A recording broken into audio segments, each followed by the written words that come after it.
ok, pendant 3 jours et 3 nuits pour demander à l'Éternel. Le peuple et les 2 prophètes, ok, le peuple et les 2 prophètes, ils ont jeûné, ils ont prié, ok.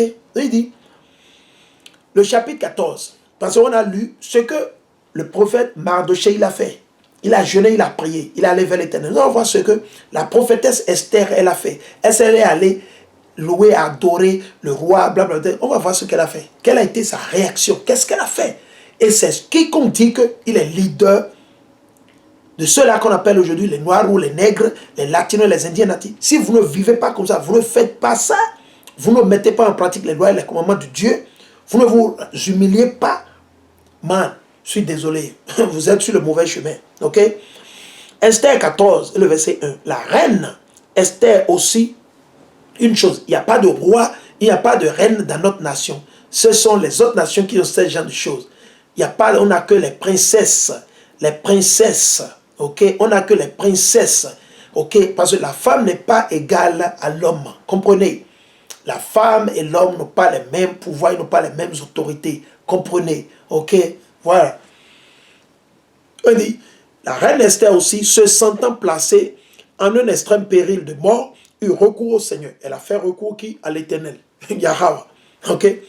Quittant ses vêtements splendides, donc elle a enlevé tous ses habits, ses vêtements de reine, les trucs qu'on lui a donné, sa couronne, elle a enlevé tout ça.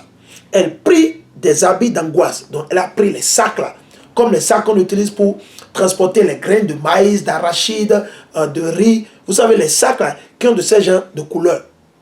C'est les sacs qui ont de ces genres de couleurs, ok? Souvent on appelle ça tchaké. Des fois, quand vous allez constater, les gens utilisent ça pour transporter les grains de maïs, de riz, d'arachide, haricots, etc. Parce que c'est fait avec des matières très très lourdes. Ça pèse.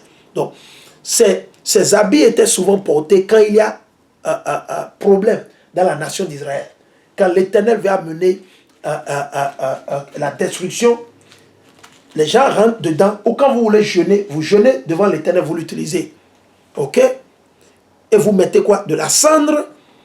Vous mettez de la cendre et les excréments sur vos têtes, sur vos corps. C'est ce que nos aïeux faisaient. Ok? C'est ce que nos aïeux faisaient. Ils jeûnaient, ils ne mangeaient pas. Et ils se donnaient seulement à l'Éternel. Ok? Il dit, à la place, il dit, elle prit des habits d'angoisse et de deuil. À la place de ces parfums précieux, elle avait l'habitude d'utiliser les parfums. Mais durant ces 3 jours de jeûne, ce qu'elle voulait demander à l'Éternel, elle se couvrit la tête de cendre et de poussière. Ok? De cendre et de poussière. Ok? Affligea durement son corps et s'arrachant les cheveux. Elle en remplissait tous les lieux où elle avait coutume de se livrer à la joie. Donc, totalement, mais caca, mais quoi, mais tout ça, ok? Elle dressa cette prière au Seigneur, Dieu d'Israël. Mon Seigneur, qui êtes seul notre roi, assistez-moi dans mon délaissement, moi qui n'ai pas d'autre secours que vous. Vous avez vu? L'unique secours que nous avons qui? C'est l'Éternel, c'est Yahweh. C'est lui l'unique. Ok? Il dit, car le danger qui me menace, je le touche déjà de mes mains.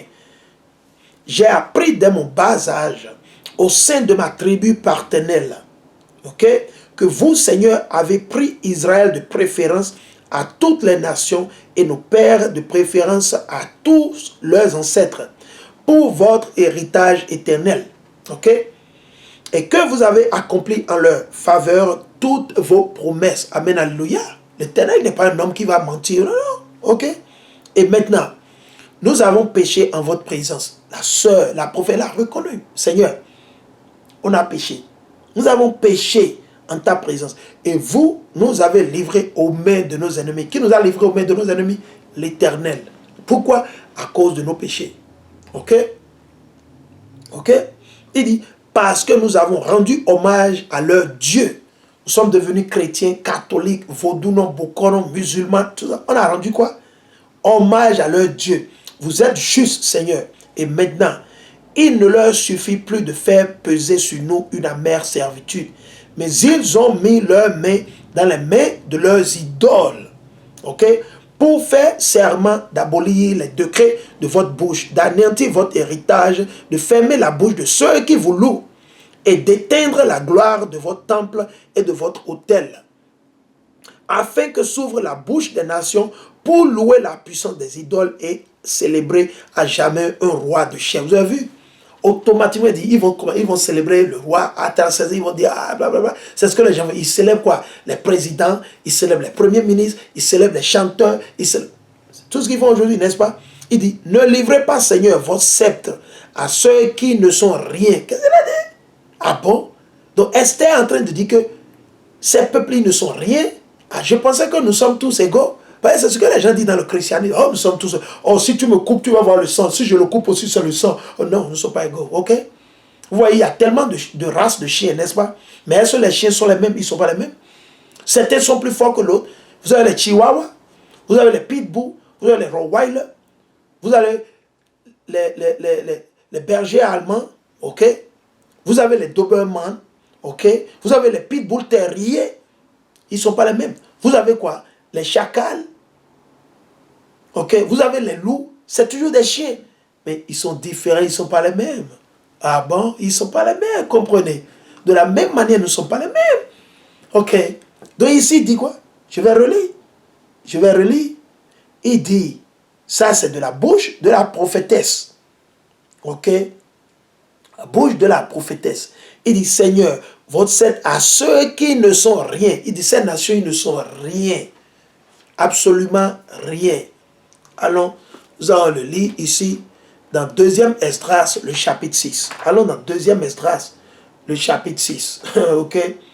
On va vous le montrer. 2e Esdras, le chapitre 6. La même chose. 2e Esdras, le chapitre 6. Et nous allons lire le verset 55. Ok? Il dit, j'ai parlé de tout cela devant toi. Ça, c'est 2e Esdras, le chapitre 6 et le verset 55. J'ai parlé de tout cela devant toi, Seigneur, parce que tu as dit que c'était pour nous que tu as créé ce monde. Ah, pour nous, c'est à cause des Noirs, des Latinos, que l'Éternel a tout créé. Donc, comprenez, ok? Comprenez et glorifiez l'Éternel, louez l'Éternel. J'ai parlé de tout cela, non, verset 56, il dit, quant aux autres nations qui sont descendues d'Adam, tu as dit qu'elles ne sont rien. Hein? C'est dans la Bible. Ok? C'est dans la Bible. Je lis dans 2e Esdras. Ok? 2e Esdras, le chapitre 6 et le verset 55 jusqu'à 56. Il dit, quant aux autres nations, les Arabes, les Édomites, ok, les Chinois, les Égyptiens, les Libyens, les Éthiopiens, l'Éternel dit qu'ils ne sont rien, rien. Ok, on va relire, il dit, quant aux autres nations qui sont descendues d'Adam, tu as dit qu'elles ne sont rien et qu'elles sont comme des crachats. C'est quoi un crachat? On s'en fout pas mal. L'Éternel dit que ces nations ne sont que comme des crachats. Et tu as comparé leur abondance à une goutte d'un seau. Goutte d'un seau. Quand vous avez de l'eau dans un seau, une goutte tombe, vous ne vous souciez pas. Vous continuez votre chemin. Ok? Vous continuez votre chemin. Quand vous allez dans le livre d'Ésaïe, le chapitre 43, c'est la même chose. Attendez, je vais vérifier ça. Et je vais lire. Parce que certains vont dire, oh, il lit, ça ne fait pas partie de la Bible. Oh, blabla. Je vais vous le montrer. Ésaïe 43. Précepte sur précepte. Ligne sur ligne. Un peu ici, un peu là-bas. Ok? Ok? Je vais vous le montrer. Ok? Je vais vous le montrer. Soyez patient. C'est Ésaïe 40 actuellement. C'est 40. Ok? Je vais vous le montrer. Ésaïe 40. 40, on va lire le verset 16 à 17. Ésaïe 40, le verset 16 à 17. Je vais vous le montrer. Ésaïe 40. Alors là-bas, la même chose. La même chose. Ces nations ne sont rien. C'est vous qui les voyez comme des gens, vous les adorez. L'Éternel dit qu'elles ne sont rien. Rien. On va le lire. On va lire Ésaïe 40. Je vais lire à partir du verset 16. Non, on dit le verset 15. Voilà. Il dit, voici, les nations sont comme une goutte d'eau au bord d'un seau. D'où est-ce que j'ai lu ça? J'ai lu ça dans 2e Esdras, le chapitre 6, et le verset 55 à 56. 2e Esdras, ok. Et, premièrement, c'était dans Esther. Ok? Esther a dit quoi? Voilà ce qu'il dit. Ne livrez pas, Seigneur, votre sceptre à ceux qui ne sont rien. Ces nations ne sont rien. Ésaïe dit quoi? Voici les nations qui sont comme une goutte d'eau au bord d'un seau. On en tient comme d'une miette sur une balance. Miette. Vous mettez des miettes, on s'en fout. Il dit, voici les îles, pèsent comme un grain de poussière. Ok? Le Liban ne suffirait pas à entretenir le feu. Ok? Et sa faune ne suffirait pas pour l'Holocauste. Toutes les nations sont comme rien devant lui. Devant qui? L'Éternel. Ces nations ne sont rien. Ésaïe 40, le verset 17, il dit, toutes les nations sont comme rien devant lui. Il les tient pour néant et vide. C'est l'Éternel. Donc ne me parlez pas de Jean 3,16. Ok? Allez décevoir vos chrétiens, vos frères, vos soeurs qui ne lisent pas la Bible. Il faut les décevoir. Ok? Nous on lit la Bible. Ok? Nous sommes en train de vous lire la Bible, la parole de l'Éternel. Ok? Il dit, il dit, ne livrez pas, Seigneur Yahweh, votre sceptre à ceux qui ne sont rien, afin qu'ils ne se rient pas de notre ruine. Mais faites retomber sur eux leur dessein et faites un exemple de celui qui, le premier, s'est déchaîné contre nous, qui? Aman. Souvenez-vous de nous, Seigneur. Faites-vous connaître dans ce temps de notre affliction et donnez-moi du courage, roi des dieux et dominateur de toute puissance. Mettez de sages paroles sur mes lèvres. Il a demandé à l'Éternel. Il n'a pas dit qu'elle ira parler d'elle-même, non. Mettez de sages paroles sur mes lèvres. Donc elle a demandé l'Esprit Saint. L'Esprit Saint. Elle ne se s'est pas confiée sur ses propres paroles. Elle va dire ceci, je vais venir. Non. Ok. Il dit, mettez de sages paroles sur mes lèvres en présence du lion. Le lion, c'est le roi Artaxerxès, ok? Ou bien c'est Artaxerxès, ok? Et faites passer son cœur à la haine de notre ennemi. Donc, Esther, la prophétesse, demande à l'Éternel de renverser la colère que Aman a contre nous, de renverser cette colère vers le roi, pour que le roi puisse détruire cet ennemi et tous ceux qui se sont associés avec lui, afin qu'il périsse lui et tous ceux qui ont les mêmes sentiments, donc ceux qui les supportent. Donc vous supportez ceux-ci, vous supportez démocrates, vous les supportez pour qu'ils fassent les mêmes conneries, vous serez détruits aussi. Mais nous, délivrez-nous par votre main et assistez-moi, moi qui suis seul et n'ai que vous, Seigneur. Vous avez vu? Seulement l'Éternel. Vous connaissez toutes choses et vous savez que je hais la splendeur des méchants, que j'ai horreur de la couche des incirconcis et de tout étranger. Donc, elle s'est dit, je déteste ces nations. C'est ce qu'elle dit. Elle dit que je hais la splendeur des méchants, comme vos politiciens aujourd'hui, quel que soit le pays dans lequel ils sont, quel que soit le pays, que ce soit à l'Orient, que ce soit dans le Nord, que ce soit à l'Est, que ce soit en Afrique, la même chose. Il dit, et vous savez que je hais la splendeur des méchants et que j'ai horreur de la couche des incirconcis, c'est-à-dire les pécheurs, les rebelles, les menteurs, etc. Ok? Il dit, et que j'ai horreur de la couche des incirconcis et de tout étranger. Vous savez la contrainte que je subis. Vous savez que j'ai en horreur l'insigne de mon élévation qui est posé sur ma tête au jour où je dois me laisser voir. Je l'ai en horreur comme un linge souillé. Un linge souillé, c'est un linge que la femme utilise durant ces périodes. Durant leur période où il y a le sang, ils sont en train de dealer avec le sang. Quand ils sont dans leur, soi-disant, ces règles, quoi, etc. Ok? C'est de ça, il dit, un linge souillé, c'est de ça il fait recours. Ok? Linge souillé. Et je ne le porte point au jour que je puis passer dans la retraite. Votre servante n'a jamais mangé à la table d'Aman. Elle n'a rien pris, jamais, rien, même pas un centime. Si c'est le nègre aujourd'hui, il ira manger, il va prendre. Oh non, après tout, tu sais, il faut pardonner, tu sais, il faut pardonner, nous sommes les mêmes. Qu'est-ce qu'il a dit? Votre servante n'a jamais mangé à la table d'Aman, ni fait grand cas des festins du roi. Ok? Si aujourd'hui, c'est le président, on doit aller. Non, c'est le président qui a parlé. Oh, comment? C'est le président. Oh, toi, il faut respecter le président. Oh, parce que vous n'êtes que des insensés. Vous manquez la sagesse. Vous n'avez pas la sagesse. Ok? Qu'est-ce que ça, c'est une femme? Hein? Combien de vos femmes aujourd'hui, ils ont cet esprit? Combien de nos mères, de nos soeurs, ils ont cet esprit? Combien? Aujourd'hui, en l'année 2020. Parce que je vous ai déjà dit, ce n'est pas 2021 encore. Nous sommes encore en 2020. Ok? C'est le 13 mars, coucher du soleil 13 mars, que vous pouvez dire que nous sommes dans l'année 2021. Si c'est correct. Si seulement ici c'est correct. Car c'est seulement l'Éternel qui sait exactement dans quelle année nous sommes. Ok? Parce que nous avons tout perdu, nous avons perdu notre héritage. Ok?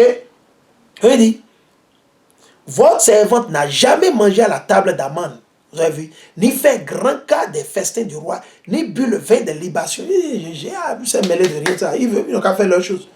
Magé, elle était là, dans le royaume. Elle était là. Dans quoi? Le palais royal. Elle était là. Mais elle ne s'est pas jointe à eux. Elle ne s'est pas jointe à eux. Vous savez, c'est de là, vous savez, quelqu'un qui aime Dieu, quelqu'un qui a la crainte de Dieu. Pas un vendu à cause de son ventre. Ah, c'est le président, on ira. Ah, blablabla. Même s'il est prêt pour tuer vos frères et soeurs, oui, il n'y a pas de problème, on ira. Ah, blablabla. Parce que vous êtes des démons. Et vous ne savez rien. Il dit quoi? Rien. Aucun festin du roi, elle n'est allée. Elle n'a rien bu ni mangé avec eux. À part les fêtes de l'Éternel, les fêtes de son peuple. Pas plus ni moins. Mais pourquoi on ne peut pas faire la même chose? Il dit, jamais depuis le jour où j'ai été amené ici jusqu'à maintenant, votre servante n'a goûté la joie si ce n'est en vous. Si ce n'est en qui? En l'Éternel Yahweh. Amen, Alléluia, Amen, Alléluia. Barakata Yahweh, Barakata Yahushua. Quoi bien Shala? Ok? Il dit, si ce n'est en vous, Seigneur Dieu, Dieu d'Abraham, ô Dieu qui l'emportait sur tous en puissance, exaucez la prière de ceux qui n'ont aucun autre espoir. Délivrez-nous des mains des méchants et tirez-moi de mon angoisse. C'est ce que la sœur a fait. Elle n'est pas allée et adorer quelqu'un. Non, on va continuer. Esther, le chapitre 15. Et le verset 1. Il fit mander à Esther d'entrer chez le roi afin de lui adresser une supplication pour son peuple et à sa patrie. Rappelle-toi, lui dit-il, les jours de ton abaissement et comment tu as été nourri de ma main. Car Aman, le premier après le roi, a parlé contre nous pour notre perte. Donc l'Éternel lui a donné l'Esprit Saint. Mais toi, invoque le Seigneur et parle pour nous au roi. Vous avez vu? Sauve-nous de la mort. Ok? Esther chez le roi, et quoi? Au commencement. Ok? Ça c'est toujours le chapitre 15. Il dit, le troisième jour, ayant fini sa prière, donc elle a fait ça pour 3 jours. Ok? Le troisième jour, ayant fini sa prière, Esther quitta ses habits de pénitence, ok? Et revêtit les ornements de sa dignité. Dans tout l'éclat de sa parure, après avoir invoqué Yahweh, l'arbitre et le sauveur de tout, qui l'Éternel, ce n'est pas les hommes, ce n'est pas le président, ce n'est pas le militaire, ce n'est pas votre chien, ce n'est pas votre épée, non, rien de tout ça. Ce ne sont que des conneries, tout ça. Elle prit avec elle les 2 suivantes d'usage. Ces suivantes, ce sont ses domestiques ou ceux qui travaillent pour ses servantes. Ok. Elle s'appuyait sur l'une comme pouvant à peine soutenir son corps délicat. Ok. Suivez bien. L'autre suivait relevant la longue robe de sa maîtresse. Celle-ci, tout empourprée du puissant éclat de sa beauté, avait le visage joyeux et l'air aimable, mais la crainte lui serrait le cœur. Ayant donc franchi toutes les portes, elle se présenta devant le roi. Assuérus était assis sur son trône royal, revêtu de tous les insignes de sa majesté, tout brillant d'or et de pierres précieuses. Son aspect était terrible. Ok? Lorsqu'il eut relevé sa tête rayonnant de gloire et lancé un regard étincelant de colère, la reine tomba en défaillance, changeant de couleur et s'inclinant sur l'épaule de sa servante qui marchait devant elle. Alors, Yahweh changea la colère du roi en douceur inquiet, comme la sœur l'a demandé à l'Éternel. Alors que l'Éternel Yahweh, ce n'est pas le roi lui-même. Alors Yahweh changeait la colère. Donc il faut faire confiance en qui? En l'Éternel. C'est lui qui change tout. C'est lui qui change tout. Que ce soit le bien, le mal, c'est lui qui fait tout. Alors Dieu changea la colère du roi en douceur. Inquiet, il s'élança de son trône et soutint Esther dans ses bras jusqu'à ce qu'elle eût repris ses sens, calmant sa frayeur par des paroles amicales. Voilà les paroles qu'il a prononcées. Qu'as-tu donc, Esther? Lui disait-il, je suis ton frère, aie confiance. Ok? Elle a compris. Il a compris aussi, ok? Tu ne mourras pas. Donc, il est en train de dire, je ne veux pas te tuer, t'inquiète pas, tu ne vas pas mourir. Parce que c'était l'objectif. Le roi a déjà ordonné à ce qu'on tue le 13, le 14e, le 15e jour du 12e mois. On doit tuer tous les juifs, tous les noirs, femmes, hommes, enfants. Mais quand elle a vu Esther avec l'esprit de l'Éternel sur Esther, man, boum, boum, boum, boum, l'Éternel a fait ses œuvres. Ok? Il dit, tu ne mourras point, car notre ordonnance est pour le commun de nos sujets. Vous avez vu? Pour le commun de nos sujets. Maintenant, le roi a changé. Tout à coup, il a... Parce que pourquoi? L'Éternel a donné l'esprit. L'Éternel a donné l'esprit. Il dit, approche. Et levant le sceptre d'or, il le lui posa sur le cou et lui donna un baiser en disant, parle-moi. Ok? Il dit, parle-moi, Esther. Je suis ton frère, parle-moi. C'est pas parce que je suis roi. Combien de vos présidents ont de cet esprit? Ils vont s'humilier. Comme ça, combien? Je ne vois même pas. Zéro. Zéro. Zéro sur des millions, n'est-ce pas? On va continuer, il dit. Elle répondit, je vous ai vu, Seigneur, comme un ange de Dieu. Ok, raison pour laquelle elle a succombé. Ok? Il dit, je vous ai vu, Seigneur, comme un ange de Dieu. Et mon cœur a été troublé par la crainte de votre majesté. Ok? Donc c'est l'ange de l'Éternel, l'esprit de l'ange de l'Éternel qui est rentré dans qui? Dans le roi. Et du coup, Esther, elle était abattue. Ok? Et il dit, car vous êtes digne d'admiration, Seigneur, et votre visage est plein d'amabilité. Comme elle parlait, elle s'affaissa de nouveau, prête à s'évanouir. Le roi était consterné et tous ses serviteurs cherchaient à ranimer la reine. C'est comme si elle mourait. Elle a été ranimée. Okay, nous allons partir vers le dernier chapitre. Okay? Le dernier chapitre. Okay? Esther, le chapitre 16. Et on va lire à partir du verset 1. Okay? Assérus, le grand roi, au satrape et au chef des 127 provinces de l'Inde, à l'Éthiopie et à ceux qui ont à cœur nos intérêts. Salut. Plusieurs, après avoir été comblés de distinction par la grande bonté des princes, les bienfaiteurs deviennent arrogants. Il fait recours de qui? d'Aman. Ok? Et de ceux qui opéraient comme Aman, comme vous le voyez aujourd'hui. Non seulement ils prennent à tâche d'opprimer nos sujets, les sujets qui ce sont les Israélites, mais incapables de porter le poids des honneurs, ils ourdissent des trames contre leurs bienfaiteurs. Ils ourdissent des trames contre les bienfaiteurs, contre ceux qui leur font du bien, contre les Juifs, contre les Noirs, les Nègres, les Latinos, les Nigériens, les Béninois, les Togolais, etc. Ok? Il dit, ce n'est pas assez pour eux de bannir la reconnaissance du milieu des hommes.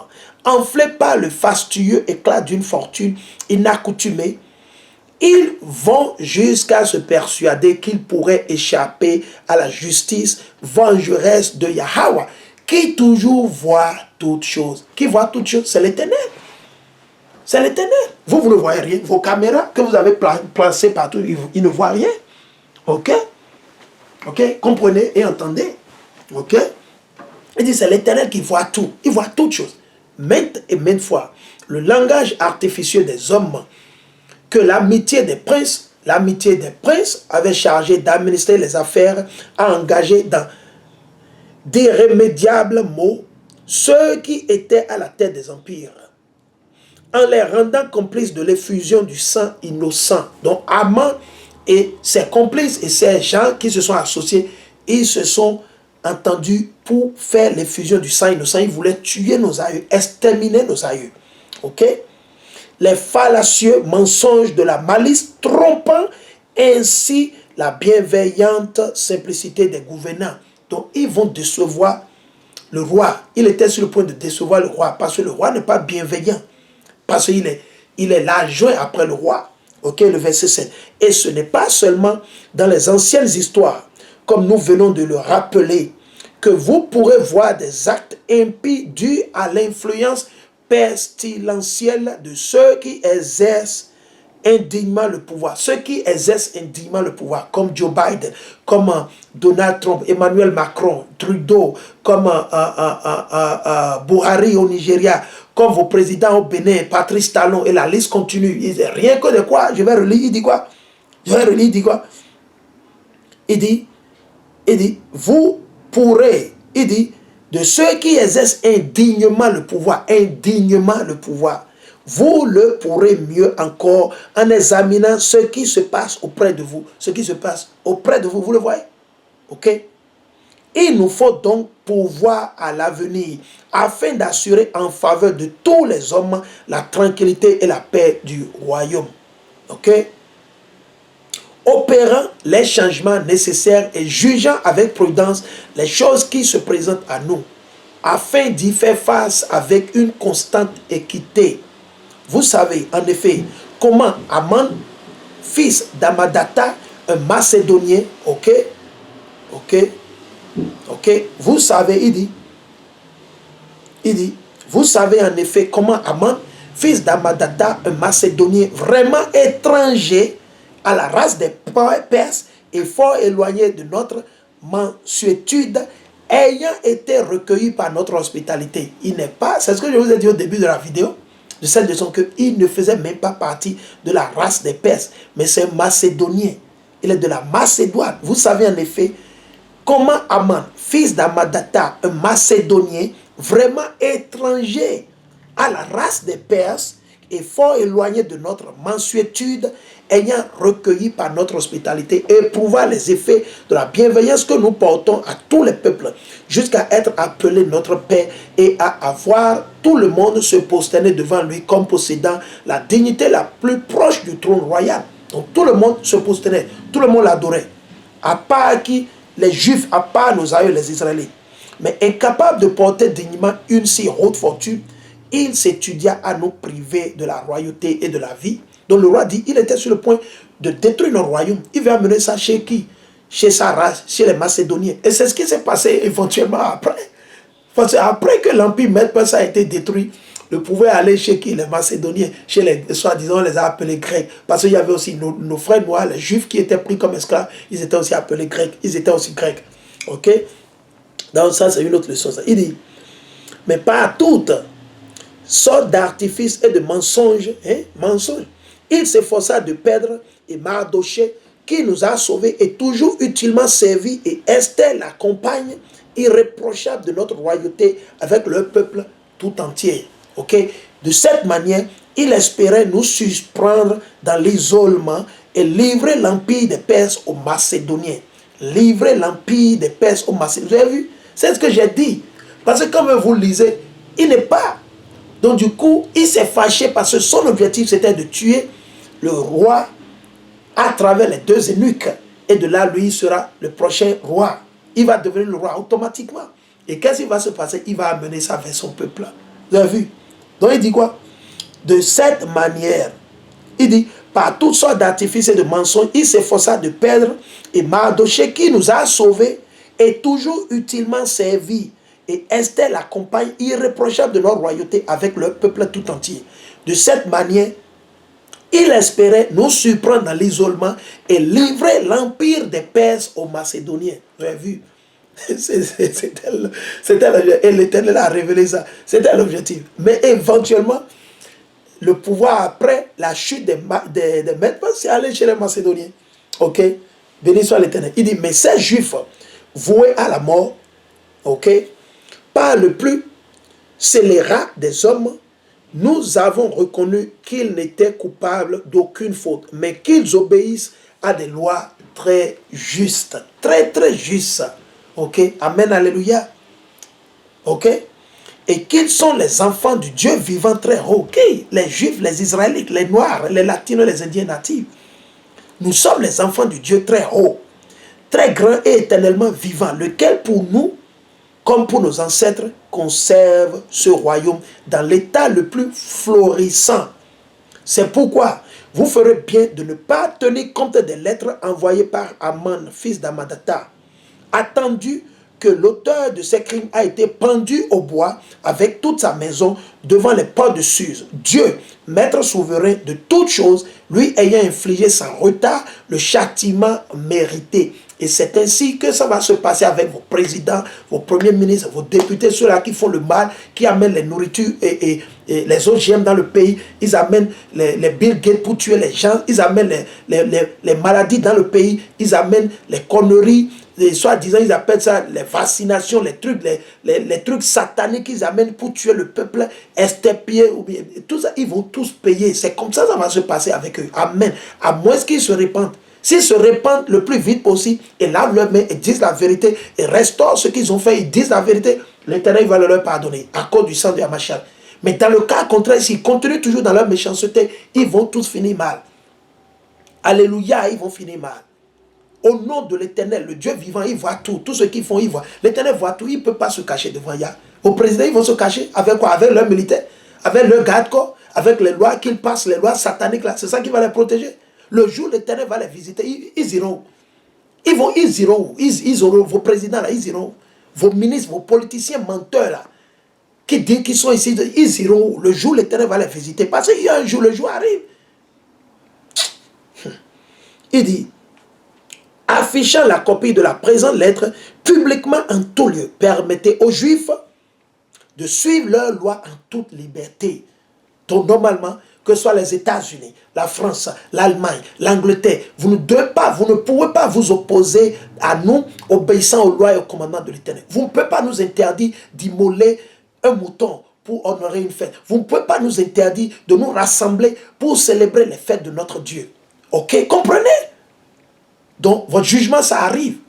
Et nos vendus qui disent qu'ils sont nos leaders, présidents en Afrique de l'Ouest, dans les Caraïbes, en Mexique, etc., ce soit votre sort. Si vous nous empêchez, vous empêchez les enfants d'Israël, surtout ceux-là que l'Éternel a choisi, les élus, de célébrer les fêtes, les lois, les commandements de Dieu en bonne et due foi, et vous poussez pour l'homosexualité, vous poussez pour l'avortement, vos conneries, les trucs, vos abominations que vous faites, même chose, ça va arriver sur vous. L'Éternel prépare. L'Éternel est en train de préparer un banquet pour tout un chacun de vous. Vos lois que vous passez aux États-Unis, au Canada, en France, pour pousser pour les trucs abominables, les conneries, vous dictez votre méchanceté, vous fabriquez les maladies dans les laboratoires, vous amenez ça en Afrique, vous amenez ça dans les Caraïbes, vous tuez le peuple, la nation. Man, l'Éternel arrive, man. L'Éternel arrive, man. L'Éternel, il arrive. Et vous allez payer double, 2 fois. Et tous ces rebelles, les nègres, les latinos qui se sont joints aux ennemis pour perpétrer, pour tuer, exterminer, de près ou de loin, vous en aurez pour votre compte. Vous en aurez. Vous n'allez pas échapper. Doublement, vous serez payé. Ok? Ok, laisse continuer. On va continuer. Il dit, affichant la copie de la présente lettre publiquement en tout lieu, permettez aux Juifs de suivre leurs lois en toute liberté. En toute liberté. Ok? Comprenez? Parlez à vos présidents. Ils n'ont qu'à regarder ma vidéo. Ils n'ont qu'à regarder. Et leur conseil n'a qu'à les conseiller. Et prêtez leur assistance afin qu'ils puissent repousser l'attaque de ceux qui, durant les jours d'oppression, se sont élevés contre eux. Et cela le 13e jour du 12e mois, appelé Adar en un même jour. Car Dieu, Yahweh, le maître de toutes choses, a changé pour la race choisie ce jour de malheur en un jour d'allégresse. Ok? Vous donc célébrez aussi ce